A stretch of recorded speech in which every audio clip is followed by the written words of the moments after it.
Here's how to change your profile picture on Discord. So first, go ahead and launch your Discord application on your mobile device and log into your specific account.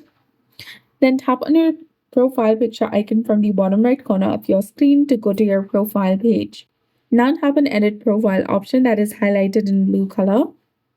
Tap on the pencil icon which is in the top of your profile picture.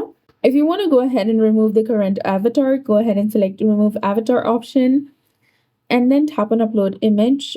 Tap on Allow to allow the Discord application to access music and audio on this device and photos and videos as well.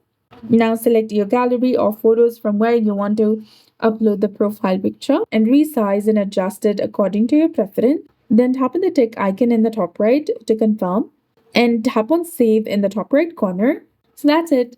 I hope you found this video helpful. If you did, please like, share, and subscribe. Thanks for watching. We'll see you again in the next one.